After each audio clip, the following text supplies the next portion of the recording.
우리가 신앙생활에 있어서 정말 중요한 부분이 복음이겠죠. 그런데 여러분들 마귀가 어떻게 여러분들을 공격하는 줄 아십니까? 복음을 놓치게 하는 것처럼 우리가 알고 있는데요. 사실은 그 현장을 놓치게 만듭니다.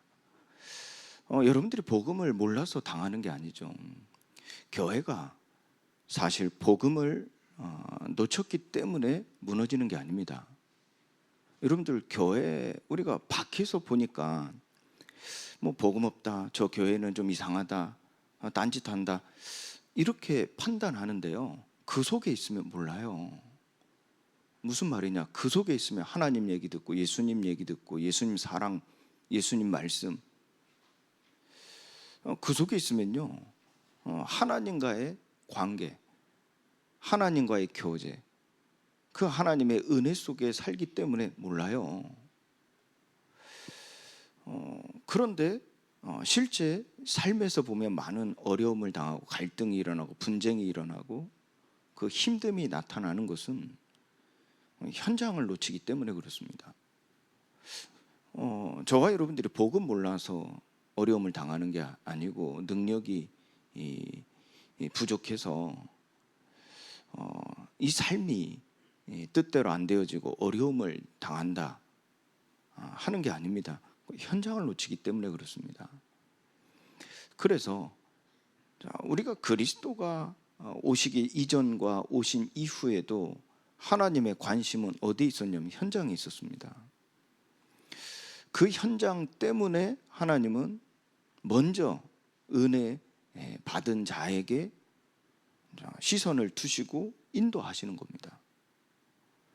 결국은 믿지 아니하는 자들을 긍휼히 여기시고 그 믿지 아니하는 자들을 하나님 앞에 돌아오게 하시려는 하나님의 뜻을 이루어 가시는데 먼저 은혜 베푸신 자들을 쓰시는 겁니다.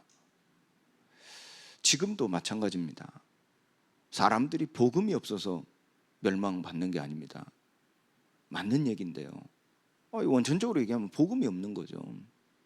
그런데 제가 말씀드리는 이 관점은요, 불신자들을 대상으로 말씀드리는 게 아니라 저와 여러분들에게 드리는 말씀입니다. 구원받은 자들에게 주시는 말씀입니다. 복음이 없어서 망하는 게 아니라요, 현장이었기 때문에 그렇습니다. 교회 오면 어찌됐든 하나님 말씀 듣습니다. 어찌됐든 하나님 구원의 이야기 듣습니다. 어찌됐든 성경 속에 있는 하나님의 뜻하신 바를 듣습니다. 비록 설교 중에서도 90% 딴 얘기, 사람 얘기, 세상 얘기 하다가 10% 그 말씀, 성경 이야기 한다 할지라도 그 10%의 성경 얘기를 합니다. 먼저 성경 말씀을 읽습니다.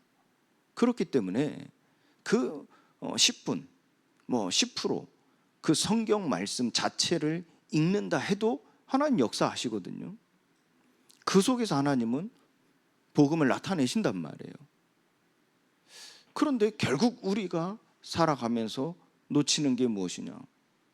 복음이 아닙니다. 현장을 놓치게 만듭니다. 그래서 저와 여러분들이 회복받을 게 있습니다. 회복할 게 있습니다. 바로 이 현장입니다. 그래서 우리는 살아갈 때 이 복음으로 현장을 품어야 돼요. 여러분들이 집집마다 다니면서 전도해라 라는 단순한 얘기를 하는 게 아닙니다. 단순한 행위적인 일을 말씀드리는 게 아닙니다. 붙잡고 복음 전해라 라는 단순한 행위를 얘기하는 게 아니라니까. 여러분들 성경을 전체를 이해하시면요, 하나님의 관심이 어디에 있는지를 알 수가 있어요. 우리는 얼핏 들을 때는 하나님 관심이 구원받은 자에게 있는 것 같죠? 그게 착각입니다. 하나님은 아직 돌아오지 못한 자들에게 하나님 관심이 있어요. 그게 성경 전체의 흐름 속에서 묻어나오는 하나님의 관심, 하나님의 사랑, 하나님의 말씀입니다. 그걸 정확히 본 자들은 그 현장을 복음으로 품게 되어지죠.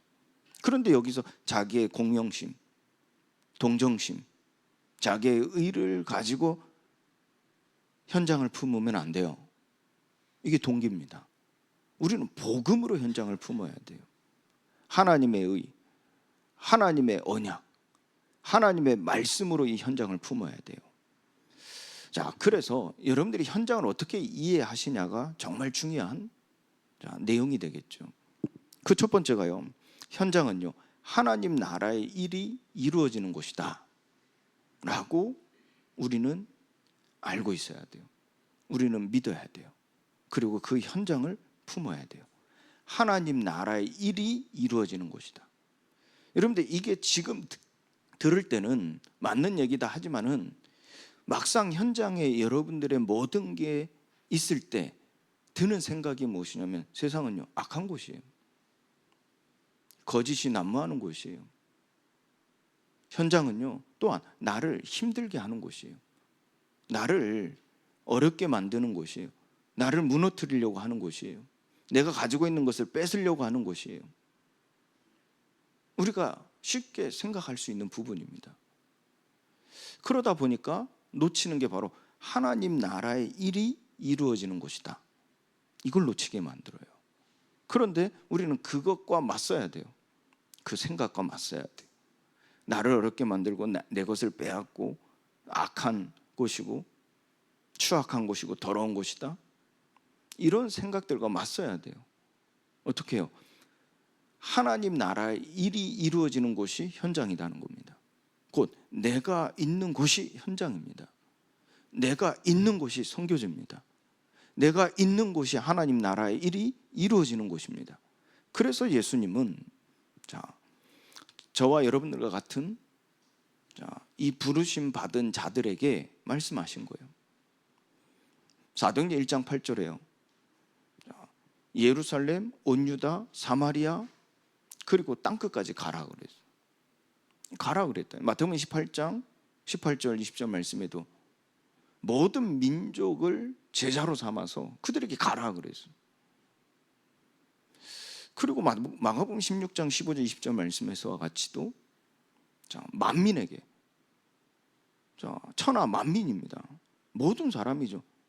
가라 그랬어요. 가서 복음을 전파하라 그랬어요. 내 이름으로 복음을 전파하라 그랬어요. 그때 그것이 되어질 수 있는 능력, 그 능력이 어디에서 오는지 하나님은 우리에게 말씀하신 바가 무엇입니까? 오직 성령이 너에게 임하시면. 그러니까 그 능력, 그 힘이, 갈 수 있는 능력, 갈 수 있는 그 힘이 어디에서 나온다 합니까? 성령에서. 그러니까 이 성령이 내게 임하시면 그 성령을 힘입어 우리는 갈 수 있다는 얘기. 그게 이제 잘 표현된 게 사도행전 13장에 표현되어 있죠. 그것이 로마의 복음화의 시발점이 되어지는, 세계 복음화의 시발점이 되어지는 중요한 그 거점이 어디였습니까? 사도행전 13장에 그 다민족들이 모여져 있는 그곳이었습니다. 그곳에서 그들이 엄청난 힘을 얻고 용기를 얻고 거침없이 담대하게 갈 수 있었던 근원은 어디에 있습니까? 그들이 성령의 충만함을 입었어요. 그래서 그들이 성령의 보내심을 받아 간 겁니다. 성령이 불러시키는 일을 위하여 간 겁니다. 이처럼 하나님 나라의 일이 이루어지는 곳이 바로 현장입니다. 그곳에 하나님께서는 저와 여러분들을 두시고 하나님 나라의 일을 이루어 가시는 겁니다. 그래서 우리가 멀리 갈 것도 없어요. 사실은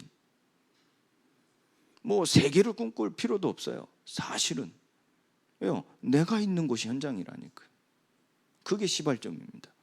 이게 돼야 우리가 다른 지역도, 이게 돼야 우리가 다른 나라도 품고 가슴에 품고 기도하고 선교할 수 있어요.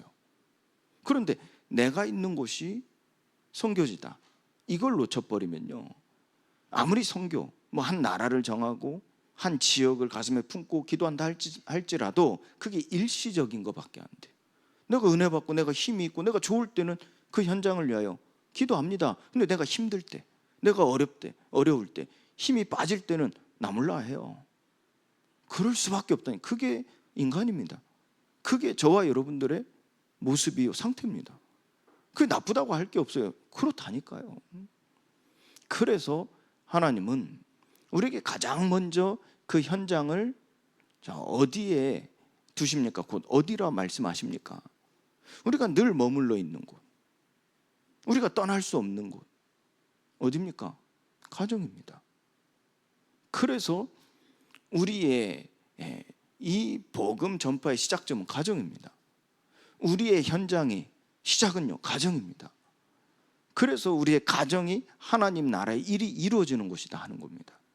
그곳에서 하나님은 먼저 우리에게 말씀하신 것, 그곳에 예루살렘, 유대, 사마리아 다 있다니까요.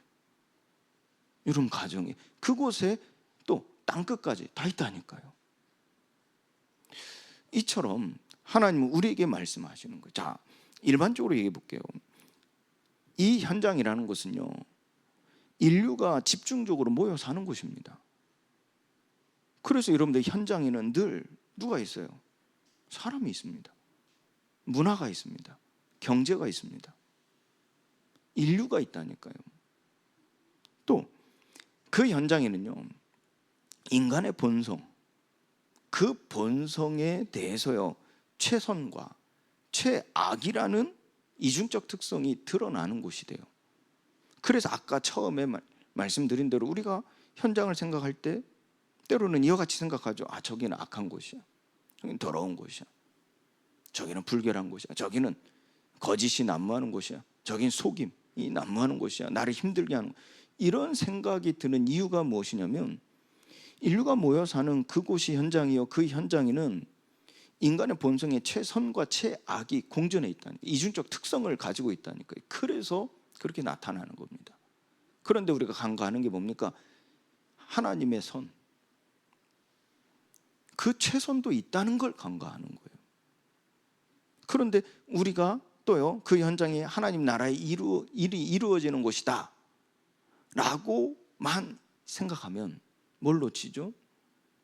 그 하나님 나라의 일이 이루어지는 곳이 어디냐, 이걸 놓치는 겁니다. 바로 베드로전서 2장 9절 말씀에는 우리를 어두운 가운데서 불러내셨다 그래서, 그 빛으로 불러내셨다 그래서. 그럼 어디에서요? 어두움 가운데서. 그러니까 하나님 나라의 일이 이루어지는 곳은 어두움 현장입니다. 그게 시작이요, 끝은 어디입니까? 빛입니다.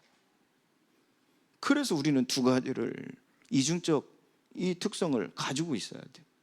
그래서 우리가 시작은 뭡니까? 어두움입니다. 끝은 어디입니까? 빛입니다. 그러니까 이 현장을 바로 볼 때 우리가 그 속에 흔들리지 않아요. 악하다고 해서 내가 흔들릴 게 아니란 말이에요. 거짓이 난무한다고 해서 내가 낙심하고 좌절하고 내가 거짓에 속았어요, 거기에 대해서 절망하고 자책하고 할 필요가 없어요. 왜요? 그런 곳이에요 원래. 그런데 그것에 대해 두려워할 것도 아니에요, 무서워할 것도 아니에요, 피할 것도 아니에요. 아, 나는 그런 데 있기 싫어, 나는 그거 싫어, 막 피할 것도 아니라니까요. 왜요? 결국 그게 시작이요, 그 끝은 어디입니까? 빛이라니까요.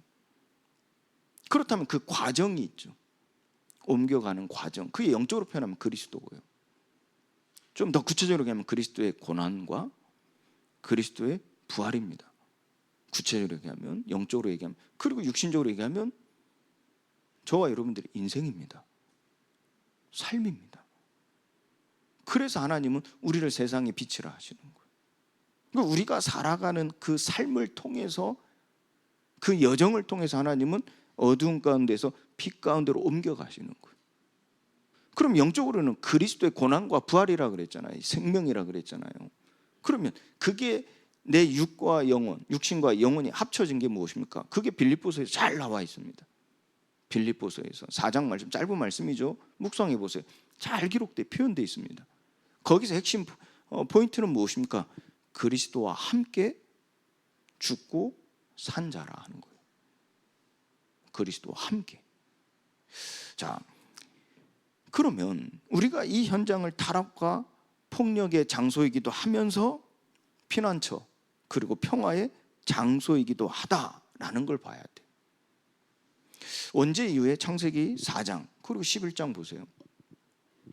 완전히 타락, 그리고 이 폭력의 장소였죠. 그 현장이요. 네피림은 우리가 뭐 완전히 이 사탄의 속임수에 사로잡힌 현장이다라고 이해하고 있지만 더 명확한 얘기는요, 폭력이 난무하는 곳입니다. 네피림의 현장은요. 그 폭력의 주체는 누구죠? 사탄입니다. 성경에서 말하는 사탄입니다. 그 폭력을 어떻게 쓰죠? 혈과 육으로 폭력을 쓰는 게 아닙니다. 곧 우리를 망하게 하고 우리를 실패케 하고 우리를 죽이는 실제 일을 이루는 폭력이 아닙니다. 혈과 육에 대한 폭력이 아니라 거짓입니다. 속임수입니다. 미혹입니다. 이 폭력을 쓴단 말이에요. 그래서 실제 우리가 세상에서 진짜 악한 거는요, 저 사람이 와서 나를 폭력을 해서 내놔, 그 악함보다 더 악한 게요, 진짜 나를 위하는 것처럼, 나를 위하는 것처럼, 나를 사랑하는 것처럼 하면서 나를 무너뜨리는 것이라니까. 뉴스 보니까, 며칠 전에 뉴스 보니까요, 이 젊은 두 남자가 교제를 하는데요, 근데 놀러 가재요. 그 남자가 이제 같이 요즘 뭐 결혼하기 전에 뭐 놀러 가는 일들은 비일비재하잖아요. 어떤 섬으로 놀러 가죠. 그 여자는 그 남자를 좋아하니까요, 믿고 갑니다. 그리고 같이 이제 친구들 같이 가는데, 유튜버인데 유튜브 촬영하러 같이 간 겁니다. 그 남자친구 때문에. 근데 그 남자친구가 그 촬영하는 팀과 작당해가지고요, 그 성폭행하면서 그 영상을 찍은 거예요. 그럼 그 여자 입장 얼마나 상처가 되겠어요.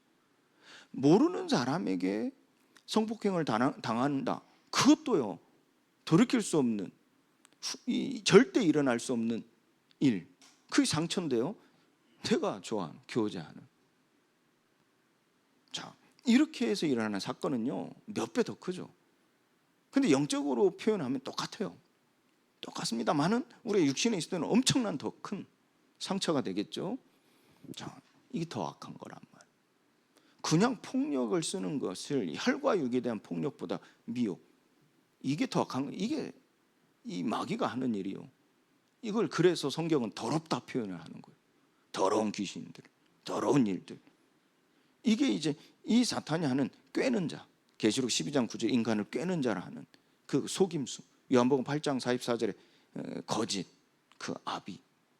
자, 그런데 그곳에 반드시 하나님의 선이 있다니까요. 그 선이 있을 때 우리는 지극히 선한 것을 분별할 수 있다라는 말씀처럼요, 속지 않을 수 있다니까. 그곳에 은혜가 있을 수 있다니까. 자, 그래서 성경에 보면 특히 이제 구약 성경, 근데 신약 성경도 마찬가지입니다. 신약 성경은 한 단어로, 이제 한 의미로 통틀어 얘기해. 구약 성경에서는 좀 다 세밀하게 좀 세분화시킨 단어가 무엇이냐면 하나님이 거하시는 처소입니다. 그게 거하시는 처소. 그게 뭐 망대로 표현이 됐고요.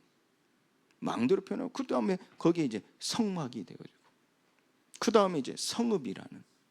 그러면서 그 속에서 하나님은 또 도피성도 만드시고, 그리고 이제 성전. 이게 이제 완성되어져 가는, 자, 거의 끝자락이죠. 그러면서 이제 어디까지 옵니까? 이제 그리스도가 오신 신약 시대로 넘어가면서 이제 교회, 이제 완성되어진 거죠. 이 세상에 이처럼 피난처와 평화의 장소이기도 하면서 그 속에서 하나님께서는 하나님의 나라를 이루시는 겁니다. 그것은 결국 우리가 어두운 가운데서 빛 가운데로 옮겨지는 그 은혜이기도 하면서, 그러면서 원래 하나님이 세상을 지으실 때, 인간을 지으실 때 어떻게 창조하셨다 우리에게 가르치고 있습니까? 생육하고 번성하여 땅에 충만하도록. 그래서 하나님 맡기신 그 땅을 경작하고 지킴으로써 하나님께 영광이 되어지고, 그 속에서 하나님의 이름을 부르며 하나님을 찬송하는, 그와 같이 창조되어지는 원리가 회복되어지는 거예요. 더 나아가서 그 빛 가운데 들어가서 함께 하나님 안에 생육하고 번성하여 하나님께 영광이 되어지는 삶으로 회복되어지는 겁니다. 자, 이 현장에는 이 일이 공존해 있다니까요. 사탄과 하나님이, 곧 빛과 어둠이 공존할 수는 없죠. 그러나 현장에는 이 사탄과 하나님이 공존한다는 말이 아니에요. 그 일이 균형적으로 이루어지고 있다니까. 그럼 그 속에서 우리는 그 균형을 깨는 겁니다. 어떻게 해요? 빛 가운데로 균형을 깨는 겁니다. 그게 이제 우리가 현장을 복음화하는 여정입니다. 여러분들 지금 이게 이론적인 얘기지만요, 실제 전도의 일을 생각하고 염두에 두고 이 이론을 적용해 보세요. 그리고 이 이론을 가지고 현장에서 여러분들이 실제 전도의 일을 해보세요. 이게 우리가 지금 오늘 이 시간에도 가르침을 받는 이유이기도 하고요. 사도를 통하여서 하나님께서는 이 구원받은 자들 중에 하나님이 택하여 부르신 자들을 가르칠 때 그 가르침의 이유이기도 하죠. 통일한 겁니다. 그래서 현장에 하나님께서는 하나님의 나라를 세우신다는 거예요. 여기까지 봐야 되겠죠.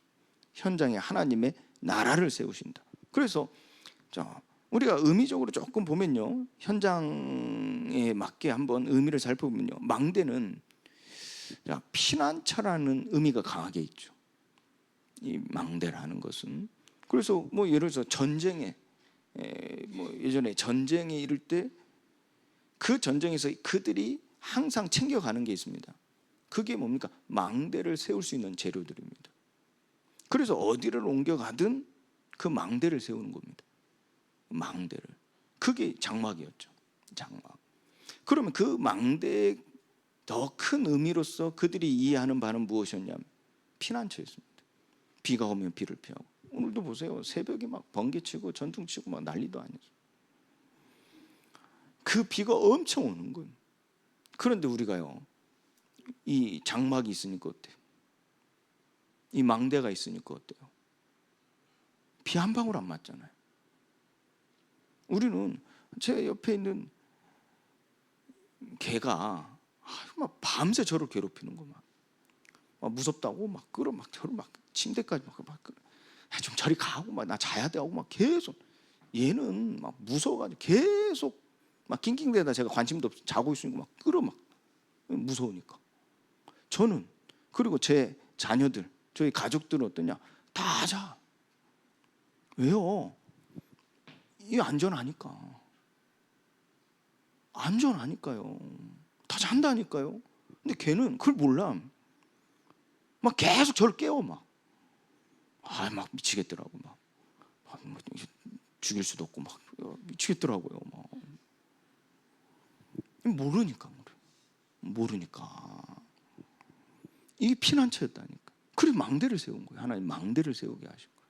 그러면서 하나님 이제 출애굽한 이후에 그곳에 성막을 짓게 하셨죠. 성막이요. 그래서 그들이 그 성막을 짓기 전에는 무엇을 가지고 있었죠? 이 망대, 장막이 있었습니다. 그러면서 이 성막을 짓게 하실 때 그 성막에서 갖는 의미가 무엇이었습니까? 성소였습니다. 성소. 그들이 무엇을 놓쳤는지, 무엇을 놓쳐서 430년 동안 노예가 되어졌는지를 모세를 통하여 계속 이제 듣기 시작한 겁니다. 그러면서 그들이 보호받을 수 있는 영적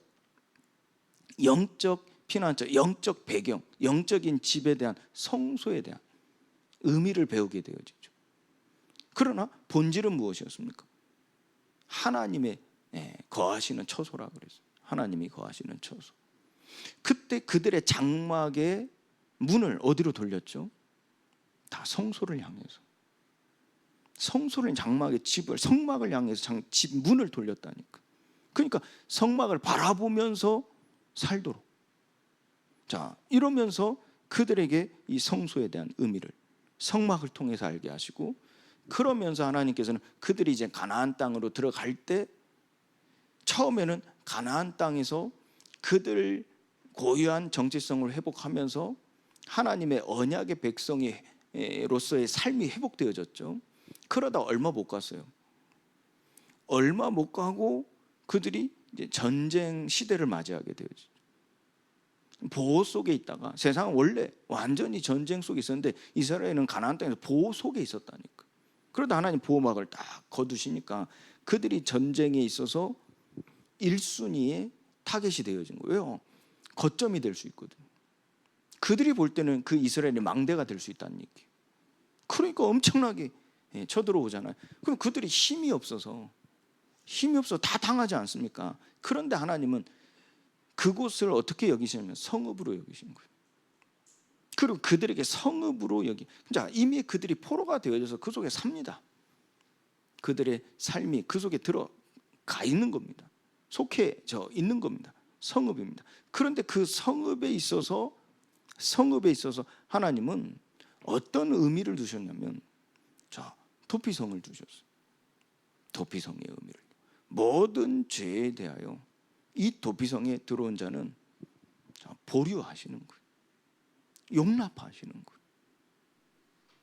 그러면서 하나님 그곳에서 무엇을 이루셨냐면 성전입니다. 성전. 그 성읍 속에서 하나님은 성전을 짓게 하셨어요. 성읍 속에서. 그래서 여러분들 아람, 아수르, 블레셋, 바벨론, 여러분들 이 나라에, 이 성읍에 하나님은 무엇을 세우셨어요? 성전을 세우셨다니까. 그 성전은 하나님 나라를 의미하죠. 하나님 나라를 의미하면서 결국은 언약의 하나님의 초점이죠. 그리스도의 임재. 그리스도의 임재에 대한 이 무게를 그 성전 안에 아주 강하게 무겁게 두셨죠. 그러면서 그 성읍에서 하나님의 나라가 이루어지니까 어떤 현상이 일어났습니까? 흐름이 완전히 바뀐 거예요. 도리어 이 사람들이 포로가 되어져 그 성읍에 갇혀 살았던 그 인생에서 볼 때는 너무나 괴롭죠. 벗어나고 싶죠. 독립하고 싶죠. 그런데 이 흐름의 관점을 바꾸는 게 무엇이었냐면 그 성읍의 평안을 구하는 거예요. 성읍의 평안을 구했다니까. 그리고 도리어 그들을 위하여 기도하게 하셨다니까. 보세요. 원수인데. 원수잖아요. 이스라엘 입장에는 원수잖아요. 그런데 하나님은 그들의 성읍을, 왜 같이 사니까 평안을 구하고 그들을 위하여 기도하게 하셨다니까. 그게 성전의 의미입니다. 느헤미야 같은 사람들은 그래서 돌아오라 하는 거예요. 근데 그게 표면적인 의미로서는 성전을 재건하기 위해서 돌아오는 거였지만은, 이게 하나님의 구속사적인 또 구원 역사와 구속사적인 관점에서 볼 때는 우리를 포로로 삼은 그 나라를 평안을 구하고 그들을 위하여 기도하라는 얘기였습니다. 근데 이 받아들여지지가 않죠. 거부하는 겁니다. 명분은 좋죠. 왜요? 거기 가면 세금을 더 내야 돼요. 살기 힘들어져. 명분은 좋습니다. 자, 그 대표적인 예가 선지자를 통해서 하나님께서 우리에게 가르치는 교훈이 있었죠. 그게 누구였습니까? 요나였죠. 요나가 왜 안 갔죠? 왜 안 갔습니까? 하나님 말씀에 불순종한 이유가 무엇입니까? 저 사람들은 너무나 악한 사람들이고 완전히 진짜 쓰레기 같은, 죽어 마땅할 사람인데 저들이 가서 복음을 전하라는 거예요. 근데 요나 같은 경우는 그 믿음이 있었어요. 이 복음은 모든 걸 살린다. 모든 사람을 살린다는 믿음이 있었어요. 그 확신이 있었어요. 근데 이 죽어야 될 사람들에게 복음을 전하는 거예요.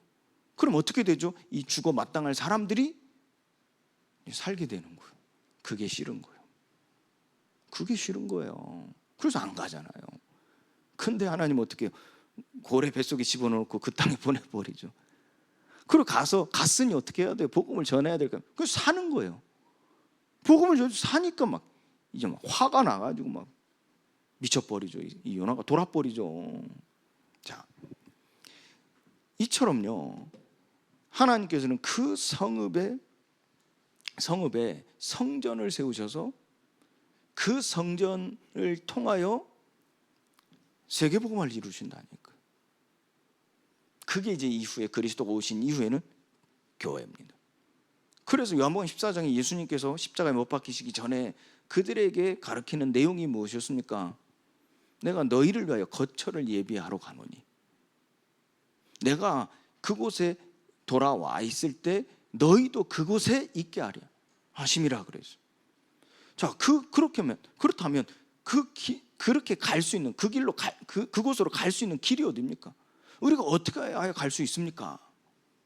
그때 예수님이 하신 말씀이죠. 뭐죠? 우리 함께 고백합시다. 주께서 이르시되 내가 곧 길이요 진리요 생명이니 나로 말미암지 않고서는 아버지께로 올 자가 없느니라. 이 말씀하셨다니까. 그래서 하나님은 이 안식할 처소, 이 교회를 세우신 거예요. 그게 무엇으로 표현됩니까? 그들의 삶에서는 그리스도의 몸으로 표현되었죠. 그리스도의 몸. 자, 그래서 하나님 이 현장에 세워진 역사를 보세요. 망대, 성막, 성읍, 자, 성전, 자, 이 교회. 그 역사 속에서 갖는 의미가 무엇입니까? 그들의 세워진 완성되어진 모습을 본다면 성전. 그 성전의 의미로는 안정과 안정이 있었어요. 안전과 안정. 그래서 그 성전에는 성전을 세우고 무엇을 추가로 만들었습니까? 성벽과 성문을 달았죠. 그래서 안전과 안정을 지키는 겁니다. 이걸 누리는 겁니다. 그래서 이 성벽이라는 것은 단순히 이렇게 성벽을 높여서 우리를 보호한다 라는 의미로만 생각하지 말고 뭘 보셔야 되냐면, 지금 현대 사회에서 우리가 적용해서 본다면요, 그 성벽이라는 것은 바로 이 삶을 살아가는 데 있어서 인간이 만들어내는 문화입니다. 문화. 그리고 삶의 방식입니다. 여러분들 개인적으로도 생각해 보세요. 개인에 적용해 보세요. 사람들과 교제, 친해진다, 함께한다, 한 몸이 된다, 하나가 된다 할 때 뭐가 걸림돌이 되고 있어요? 여러분들, 이 문화거든요. 그리고 내가 살아온 방식이거든요. 그게 안 맞으면 밀어내요. 밀어낸다. 그게 이제 우리가 이론적으로 얘기하면요, 성벽입니다. 성벽. 그러면서 성문을 다는 게 무엇입니까? 그 성문은 곧 이제 이 법, 그리고 질서. 그래서 이 법과 질서를 통해서 안전과 안정을 우리가 누릴 수 있는 겁니다. 그래서 이 법을 지키지 않는 자들은 그 법을 통해서 돌이키게 만들죠. 법을 지키도록 만드는 겁니다. 죽이려고 하는데 목적이 있는 게 아니에요. 사형시키는데, 죽이는 게, 없애는 게, 이거 쫓아내는데 목적이 있는 게 아니에요. 법을 세울 때는. 근데 사람들은 이 원리를 모를 때는 죽여야 된다고 하죠. 왜? 와서 또 하니까. 그 이제 영적인 세계를, 영적 사실을 아예 배제하고 생각할 때는 그게 맞는 얘기겠죠. 가망이 없잖아요. 맞는 얘기입니다. 근데 영적인 배경을 가지고 볼 때는, 우리가 볼 때는 죽이면 안 돼요. 왜요? 하나님은 언제나 인내하신다니까. 인자하시고요, 용납하신다니까. 그래서 우리는 사형의 법이 있으면 안 돼요. 그래서 실제 사형의 법이 없는 거예요. 사형의 법이요. 그런데 그 속에서 하나님께서는 우리에게 안전과 안정에 대하여 무엇을 그곳에 기초로 두냐면요, 바로 하나님의 말씀입니다. 하나님의 말씀. 그러면 의미적으로 볼 때는 여러분들 그 세부적인 내용들을 보면요, 적대적 세력에 대한 저항, 질서와 무질서의 경계, 그래서 결국은 생육하고 번성할 수 있는 땅이 되어지도록 하나님께서는 그 현장을 세우시는 겁니다. 그리고 그 현장에는 우리만이 아니겠죠. 그렇다면 우리만이 아니라 다양성이 있어요. 바꾸어 얘기하면 인종적인 관점에서 얘기하면 모든 흩어진 자, 아담, 그게 첫사람이라 그랬어요. 인류의 조상이라 그랬어요. 거기서부터 모든 인종이 나왔죠. 그렇죠? 그게 이제 성경적으로 얘기하면 흩어진 자들. 그래서 그 성전을 통해서 모든 흩어진 자들이 모여지는 거예요. 그 모이게 하는 방법은 우리가 생각하는 수준이 아닙니다. 그러니까 우리가 생각하는 상식이 아닙니다. 그건 모르는 거예요. 하나님 크고 비밀한 일을 우리에게 나타내시는 것이지 우리가 이해할 수 있는 게 아니에요. 그러나 중요한 본질, 그 본질 속에서 가져야 될 믿음은 바로 하나님은 그 흩어진 자들을 모이시는 거예요. 그래서 사도행 1장 8절에도 예루살렘, 온 유대, 그리고 사마리아, 그리고 땅끝. 여기서 본다면, 자, 역사를 본다면요, 복음 전파의 시작점이죠. 예루살렘. 시작점이 되는 겁니다. 그리고 온 유대. 자, 같은 민족과 문화권으로 이제 확장된. 자, 이 말이 무슨 말이냐면 예루살렘은 로마가 주둔하고 있는, 로마의 손 안에 있는 땅입니다. 로마는 어디입니까? 전 세계로 나아갈 수 있는 문과 길입니다. 또 반대로 얘기해 볼게요. 흩어져 있는 자들이 돌아올 수 있는 길입니다. 문이기도 하고요. 그래서 복음 전파의 시작점이라고 하는 거예요. 그러면서 온 유대, 이스라엘입니다. 유대인입니다. 이들이 다 다른 데 빠져 있죠. 하나님의 관심이 아닌 다른 데 관심이 있었죠. 그래서 이들에게 하나님께서는 이 복음을 바르게 다시 세움으로 인하여 하나님의 시선과 같이 돌리는 겁니다.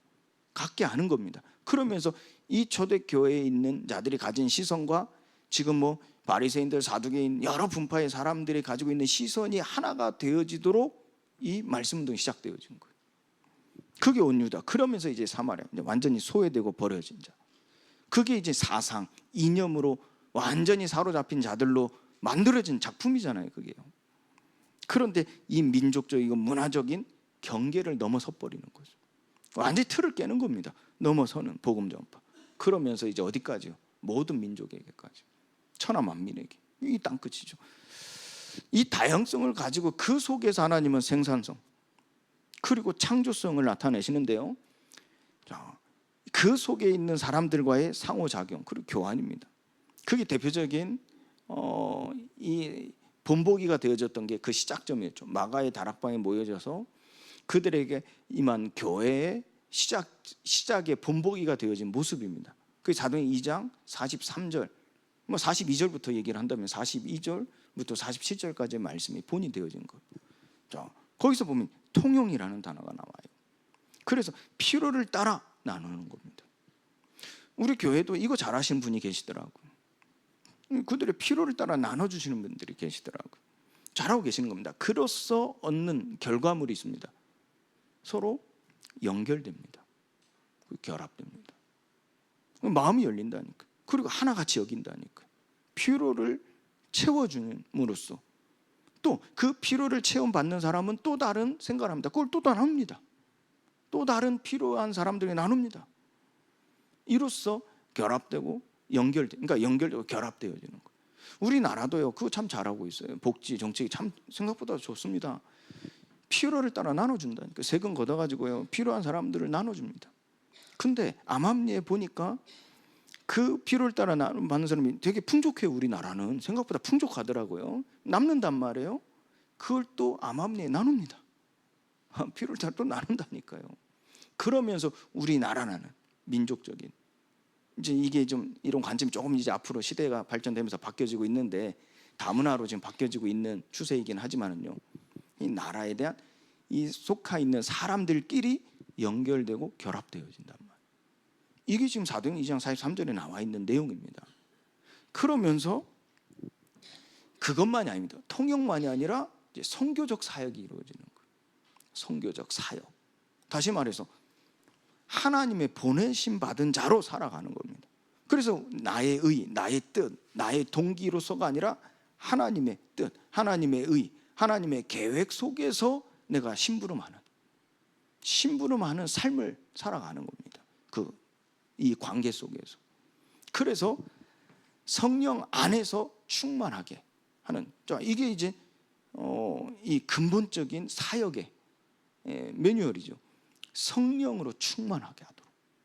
처음에는 자기 생각, 자기 마음에 딱 갇혀 있는 삶을 살아간단 말이에요. 그 대화해 보면 여러분도 어떻습니까? 자기 생각 속에 빠져 있거든요. 그리고 자기가 정한 마음에 완전히 갇혀 있단 말이에요. 여러분들이 느끼시지 않습니까? 그런데 우리가 하나님의 보내심을 받은 자로서 그 사람과의 교제 속에서 우리가 가진 생각들은 무엇입니까? 나도 이런 생각을 가지고 있고 이 사람도 이런 생각을 가지고 있어요. 그러나 하나님께서 우리에게 주신 말씀을 통해 우리 안에 역사하시는 성령께서는 이런 생각을 가지고 계신다. 이걸 이제 맞춰가는 거죠. 그래서 성령으로 충만한데 이 목표가 있는 겁니다. 목적이 있는 겁니다. 교제의 목적. 그래서 이 선교적 사역을 하는 겁니다.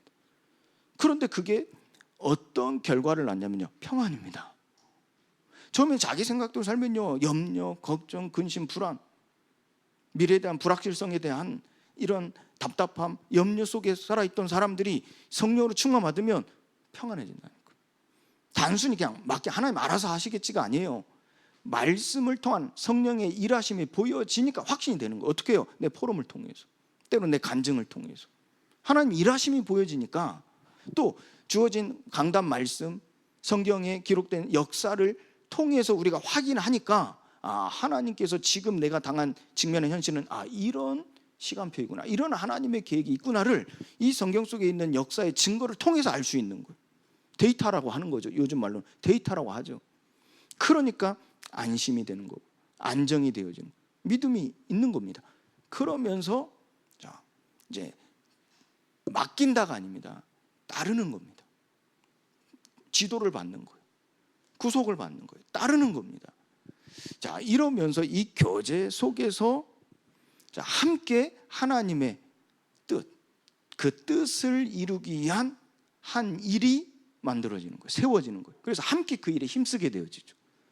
한마디로 운동이 만들어지는 거예요. 우리가 전도하자, 전도 운동이 일어나는 거예요. 기도하자, 기도 운동이 일어나는 거예요. 우리가 이 후대를 살리자, 후대 살리는 운동이 일어나는 거예요. 이 성령으로 충만하니까 우리의 각자의 생각과 마음이 성령의 생각과 마음, 그리스도의 마음으로 통일되어지니까 그 속에서 성령이 하시는 일, 그 일에 우리의 마음과 뜻과 힘과 모든 것이 정해지는 거예요. 합해지는 거예요. 그러면서 운동이 일어나요. 이 선교적 사역이 일어나고, 그 결과가 무엇입니까? 하나님의 창조적 결과가 일어나는 게 뭡니까? 날마다 더해지는 생명이라 그랬어요. 날마다 구원받는 자의 수를 더하더라 그랬죠. 그러면서 하나님이 거하실 처소가 되어지는 것이죠. 이게 이제 우리가 이제 적용되어지는 겁니다. 10년과 평생의 비전으로 언약입니다. 그래서 우리는 모든 걸요, 우리가 살아가는 이 일어난 일, 희노애락, 생사화복, 모든 것에 일어나는 우리의 삶에 있어서의 관점은 무엇입니까? 우리는 현장을 중심 기점으로 살아가야 돼요. 이 현장을 중심 기점으로 살아가야 된다는 거예요. 이걸 우리는 두고 1년이라는 사이클을 가지고 준비해 보세요. 그래서 우리가 원단이라는 메시지가 있는 거예요. 1년이라는 사이클을 가지고 하나님께서 시작해서 과정과 끝을 이뤄 가시면서 이게 이제 쌓이면, 매년 쌓이면 뭡니까? 10년이 되어지고, 10년이 또 쌓여지면 평생이 되어지고, 평생이 쌓여지면 하나님의 영원한, 곧 마태복음 24장 14절 말씀처럼 끝이 이루어지는 그 시간표 속에 이루어지는 하나님의 나라와 의, 이게 완성되어져 가는 거예요. 그래서 우리는 이 현장을 중심 기점으로 매년을 준비하는 겁니다. 그럼 지금 이제 9월이란 말이에요. 9월이란 말이에요. 이 현장, 그래서 나에게 주어진 그 현장, 여러분들의 가정, 직장, 이웃들이 살고 있는 지역, 더 나아가서 분야로 한다면 어떤 전문성이 있던 어떤 분야의 현장, 어떤 미래에 대한 관점이나 후대에 대한 현장, 그런 현장에 대해서 여러분들이 하나님이 이처럼 위에서 본 바와 같이 어둠에서 빛 가운데로 불러내 귀한 빛에 들어가신 그 아름다운 덕을 선정케 하는 그 여정으로 보셔야 된단 말이에요. 단순하게 옆에 있는 사람 한 주 동안 내가 누구에게 복음을 전할까? 누구 집에 찾아갈까? 누구를 만날까? 그래서 복음을 전할까? 맞는 얘기인데 단순하게 볼 게 아니란 말이에요. 여러분들이 이 여정을 보셔야 돼요. 그래서 이 복음을 현장을 품는 인생이 되셔야 돼요. 이걸 놓치니까 복음을 알고만 있는 지식으로 여러분들이 능력이 있고 하나님의 은혜가 있다, 은혜로 살아간다 하는데, 사실 막상 현실은 하나님의 능력, 하나님의 역사, 상관없이 살아가는 거란 말이에요. 그러니까 힘이 들고 어려운 거예요. 그렇게 답답한 거예요. 때로는 낙심되고 좌절하게 되어지는 거예요. 그런데 그리스도의 능력 안에 살아보세요. 날마다 생기가 있겠죠. 날마다 여러분들이요 소망이 있겠죠. 날마다 여유 속에 그 사랑을 나눌 수 있겠죠. 왜요? 그리스도의 능력, 마르지 않는 샘물, 마르지 않는 능력이 내게 있으니까요. 자, 그래서 여러분들 이 긴장을 가지고 사셔야 돼요. 긴장이라 함은 어떤 관점에서의 의미로 여러분들이 기억하셔야 되냐면요, 선과 악이 어떻게 작동하는지, 자, 여기에 대하여 균형 있는 관점을 갖는 겁니다. 이게 긴장입니다. 그 긴장이라는 거는 양쪽이 다 있다는 얘기잖아요. 근데 어느 한쪽이 무너져 버려 보세요. 그럼 치우쳐 버린다니까. 그래서 영지주의에 빠지기도 하고, 완전히 자, 이 이성주의에 빠지기도 하고, 자유주의에 빠지기도 한단 말이에요. 이 균형을 이뤄야 한다니까. 그럼 그 속에서 우리가 이제 확신이 있는 게 뭡니까? 영적 세계, 영적 원리는 뭡니까? 반드시 어두운 가운데서 자, 빛 가운데로 옮겨진다는 겁니다. 이게 영적 세계예요. 그리스도의 임재로 인하여 반드시 어두운 가운데 있는 자들이 빛 가운데로 옮겨진다는 겁니다. 이 원리라니까, 이 영적 세계라니까. 그 속에서 이 선과 악이 어떻게 작동하는지, 하나님이 어떻게 역사하시고 마귀가 어떻게 이 불순종 가운데서 역사하는 영이 어떻게 일하고 있는지, 이걸 균형 있게 보는 겁니다. 그래서 예수님은요, 가르칠 때, 제자를 가르칠 때 이처럼 말씀하셨어요. 깨어 있어. 마태복음은 깨어 기도하라고, 마가는 이렇게 들었어요. 깨어 있어서 기도하라. 마태가 이걸 풀어낼 때는 깨어 기도해라. 그리고 마가는 내가 깨어 있어서 기도하라. 뭐가 더 확실한 것 같아요? 뭐 둘 다 뭐 갖는 의미도 있겠지만 깨어 있어. 우리가 조금 더 우리 뭐 주관적으로 해석해 본다면 깨어 있어서 기도하는 게 더 중요하겠죠. 흔들림 속에서 기도하는 것보다, 의심하면서 갈등하면서 기도하는 것보다 깨어 있어서 기도하는 게 훨씬 더 강력하겠죠. 그래서 이 깨어 있으라 그래서, 자, 깨어 있는 것은 여러분들이 조금 더 구체적으로 접근할 게 이겁니다. 순종입니다. 순종. 그리고 절제입니다. 그리고 사명입니다. 자, 이걸 조금 이제 예배 때 좀 말씀을 나누고요. 이걸 이제 시험이라 그래서, 깨어 있는 시험이라. 예수님도 이 시험을 받으셨어요. 예수님도 순종, 절제, 사명, 이 시험 받으셨어요. 그래서 예수님이요, 시험 받고 나서 승리하고 나신 이후에 제자들에게 졸고 있는 베드로와 이 사도들에게, 제자들에게 말씀하셨다니까. 한시라도 깨어 있을 수 없었다. 깨어 있어라. 마음으로는 원이로되 육신이 약하도다 그래서.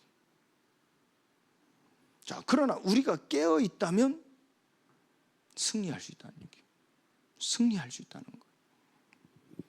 자, 그 속에서 하나님은 구원, 계획을 이루시고요, 구속, 그 역사 속에 우리의 모든 삶을 주시는 거예요.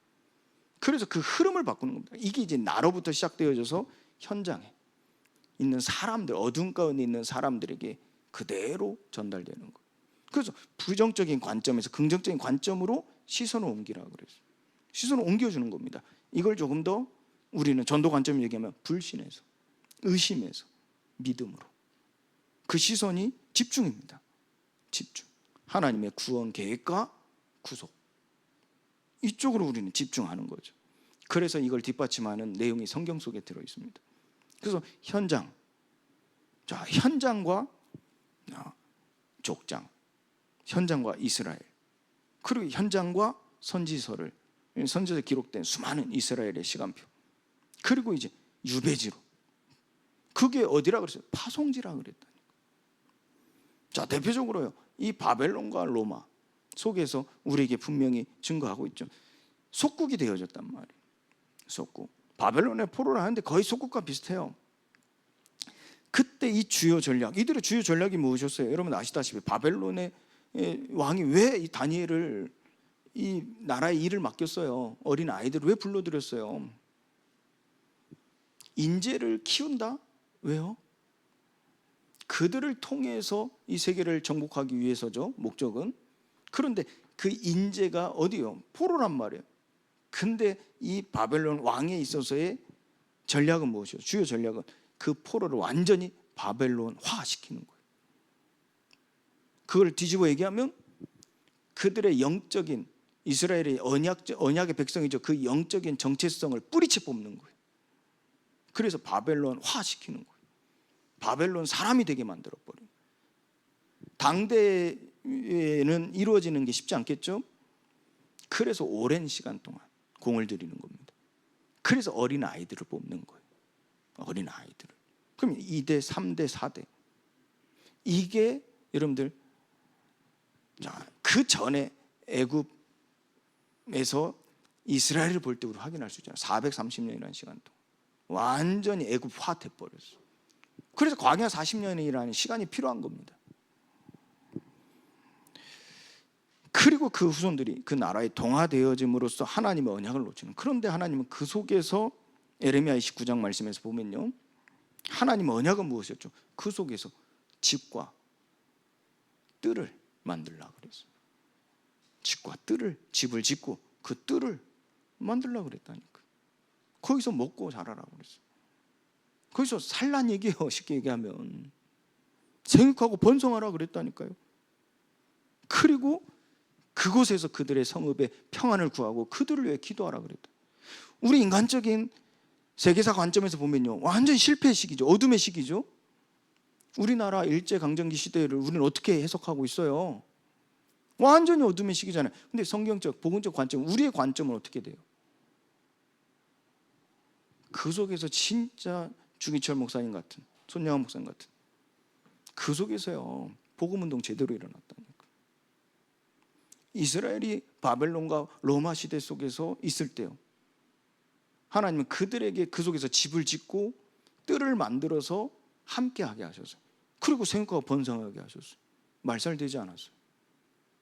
그 에스더처럼요, 그때 모르드게를 통해서 하나님께서는 다 막으셨어요.